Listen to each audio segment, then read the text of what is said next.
구독, 좋아요 꼭 눌러주십시오. 구독, 좋아요.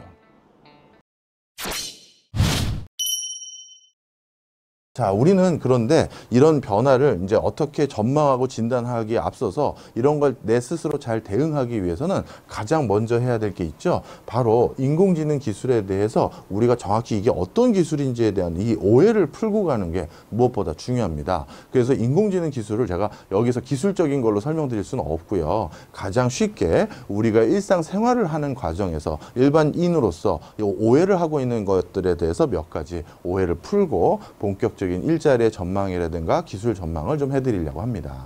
자, 우리가 그동안 인공지능이라는 단어를 붙이진 않고 컴퓨터를 가장 원활하게 사용해 왔었는데요. 이 컴퓨터, 자, 이 컴퓨터와 이 인공지능 뭐가 다른 건가요, 교수님? 이거를 제일 많이들 저에게 물어봅니다. 근데 컴퓨터에게도 우리가 분명 뭔가 나는 한 번 쉽게 하기 어려운 것을 컴퓨터는 갑자기 한 번에 해결해 주는 그런 기능들이 꽤 있어요. 대표적으로 많은 분들이 쓰는 어떤 저 프로그램 중에서 엑셀도 그런 거겠죠. 뭔가 컴퓨터에게 엔터 딱 치고 연산 좀 해달라면 딱 해서 값이 딱 나오는 그런 엑셀 같은 거, 이런 것도 인공지능이라고 해야 되는 거 아닌가요? 이렇게 말씀하시는 분들이 계신데, 이런 건 인공지능 기술이라고 보지는 않습니다. 왜 그러냐 하면 우리가 컴퓨터에게 뭔가 연산 처리를 부탁하거나 사고 처리를 부탁하기 위해서는요, 그 부탁하는 그 내용을 아주 정확하게 짜여져서 컴퓨터가 잘 이해할 수 있도록 DB화하고, 그리고 아주 체계적으로 그 명령을 내려야지만 수행을 하는 게 컴퓨터입니다. 따라서 우리가 엑셀에서 수식을 잘못 짜거나 엑셀에서 입력하는 게 하나 잘못하면 딱 에러 표시가 딱 떠버리잖아요. 그냥 멈춰버리는 거예요.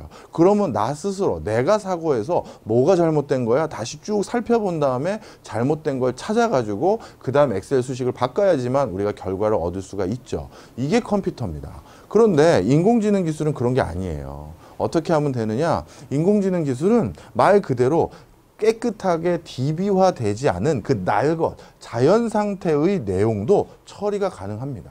그러니까 여기저기 흩어져 있는 걸 제가 다 긁어다가 그냥 딱 인공지능에 넣어주고, 하여튼 내가 지금 필요한 건 우리나라의 전체 호텔업의 현황이고 뭐야 하고 이렇게 딱 부탁을 해버리면 그걸 알아서 잘 소팅해서 결과를 딱 갖다 주는 게 인공지능이다 라고 해도 과언이 아닙니다. 특히 여기에서는 절대 처리 못했던 데이터를 여기에선 처리가 가능하도록 범주가 더 늘어난 게 하나 있는데요. 그 대표적인 게 바로 자연어 처리 능력입니다. 우리 자연어라는 건 제가 지금 강의하고 있죠. 그래서 제가 이렇게 강의 중에 이렇게 말하는 내용들, 그 다음에 여러분들과 일상생활에서 마주쳐서 그냥 서로 주거니 받거니 하는 내용들, 이런 것들이 바로 우리가 자연어예요. 그냥 안녕 하는 이런 얘기들 있잖아요. 이런 자연어를 바탕으로 우리가 엑셀에다가 자연어로 내가 원하는 건 먼 연산인데, 그런데 그게 잠깐만 맞다, 그런데 그게 그건데 하면서 이렇게 입력을 해버리면 엑셀은 아무것도 반응을 못하죠. 뭔 소리야 하는 겁니다. 그런데 인공지능 기술은 그게 아니라는 거죠.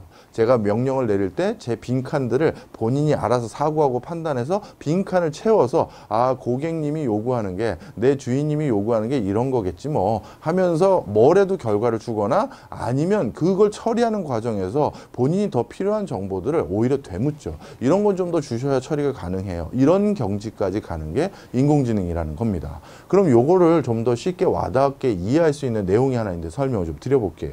우리나라에서는 많은 분들이 인공지능 기술을 주목하게 된 사건이 구글이 이세돌 구간, 구글의 알파고가 이세돌 구단하고 바둑 경기를 해서 전 세계 최강자 중에 하나였던 우리 이세돌 구단의 바둑을 그냥 완전 눌러버렸죠. 물론 이세돌 구단이 1승을 하긴 하셨습니다만. 자, 그래서 그때 이제 진짜 인공지능이라는 게 어마어마하게 돼버렸구나.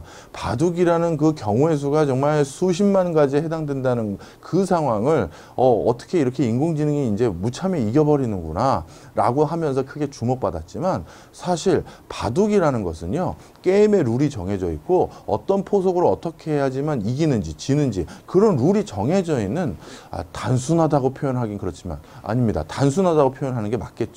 우리가 이렇게 구사하는 말에 비해서는 그 경우의 수가 굉장히 제한적일 겁니다. 그런데 그래서 그 이세돌 구단과 경기했던 구글의 알파고, 그것도 물론 놀라운 기술이지만 저에게 있어서는요, 그것보다 훨씬 더 대단한 기술이 훨씬 더 전에 전 세계를 한번 휩쓸었던 적이 있습니다. 근데 우리나라에서는 아직까지 보도가 그 당시엔 그렇게 주목받지 못했죠. 바로 이 뒤에 있는 화면인데요. 2011년에 근 10년 전에 IBM 왓슨에서 IBM 왓슨이라는 인공지능이 제퍼디라는 세계에서 제일 큰 퀴즈쇼에 출연을 했던 적이 있습니다. 바로 그 화면이에요. 이게 IBM의 왓슨이라는 인공지능이고요. 그리고 요 두 사람은 이 제퍼디라는 미국에서 가장 상금이 큰 이 최대의 퀴즈쇼에서 역대 최고 상금으로 우승을 했던 우승자 2명입니다. 이 두 명의 엄청난 브레인과 이 인공지능이 그럼 한번 배틀 한번 뛰어보자 라고 하면서 한 적이 있었는데 어떻게 됐느냐? 당연히 왓슨이 이겨버렸어요. 여기 지금 숫자 나오시죠? 예. 아유, 퀴즈쇼 한번 출연하고 30만 달러 받아갔습니다. 이 대단한 일이죠. 100만 달러 벌었죠, 왓슨이. 그럼 왓슨이 도대체 어떻게 이 퀴즈를 푼 건데, 그 당시 왓슨 개발자들이 뭐라고 했냐면, 우리가 개발한 왓슨은 3초에 2억 장 분량의 브리테니커 백과사전의 내용을 전부 분석해서 3초 이내에 대답을 할 수 있는 솔루션이다 라는 겁니다. 자, 그런데 브리테니커 백과사전은 제가 말로 한 건 아니지만 그 말 대신 글로 써 있는 텍스트잖아요. 그거를 분석한다라는 건 우리 바둑의 게임의 룰, 정해진 게임의 룰을 분석해서 답을 내는 것과는 차원이 다른 겁니다. 자, 그러면 이 퀴즈를 푼다는 게 왜 훨씬 고등한 일인지 그걸 좀 간단히 우리 같이 체험을 해볼까요? 자, 앞에 보시면 제가 간단한 퀴즈쇼를 하나 가져왔는데요. 최근 영화 명랑이 흥행하면서 2045년 탄생 500주년을 기념해 대규모 축제를 기획 중이다. 가장 많은 사람들이 쉽게 축제에 참여하기 위한 최적지는, 자, 이거를 여쭤봤습니다. 자, 그러면 요거에 대한 퀴즈 답변을 한번 해봐 주실래요? 영화 명랑 때문에 이런 우리 역사가 있었구나 주목받게 됐고, 그래서 2045년에 탄생 500주년이 되는 그 해인데 그때 대규모 축제를 한번 해보자. 그러면 그 축제를 어디에 개최를 해야 사람들이 쉽게 거기 참여할까? 그 내용이에요. 자, 머릿속에 이제 별별 생각이 다 많으시겠죠. 진짜 뭐 명랑 해전이 일어났던 저기 전남 남해로 가야 되느냐, 아니면 뭐 사람이 많은 데가 축제에 참여하기 쉽지 않겠어? 서울이네, 광화문이네, 이순신 동상도 있고, 뭐 이런 생각도 하실 수 있겠고, 많은 생각이 있겠죠. 자, 제가 그런데 이 퀴즈쇼를 낼 때 저는 그게 뭐 실제 정답이라고 뭐 아집을 부리진 않겠습니다만, 저는 충무로를 떠올렸습니다. 왜 충무로를 떠올렸느냐? 충무로가 충무로인 이유가 거기가 이순신의 고향이기 때문이에요. 충무공 이순신의. 그래서 이름이 충무로입니다.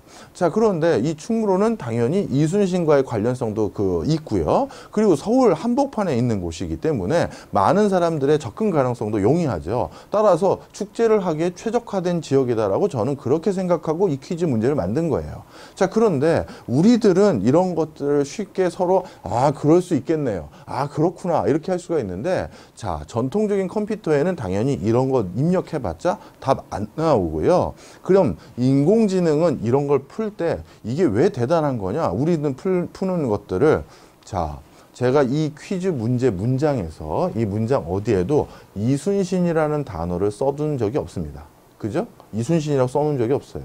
우리 사람은 유추하고 직관적으로 찾아내서 이순신을 말씀하시네 교수님이, 이렇게 생각하는 경우가 있지만, 그런데 인공지능은 그냥 전통적인 컴퓨터는 그런 유추를 할 수가 없어요. 내가 이순신이라고 써주지 않는 한.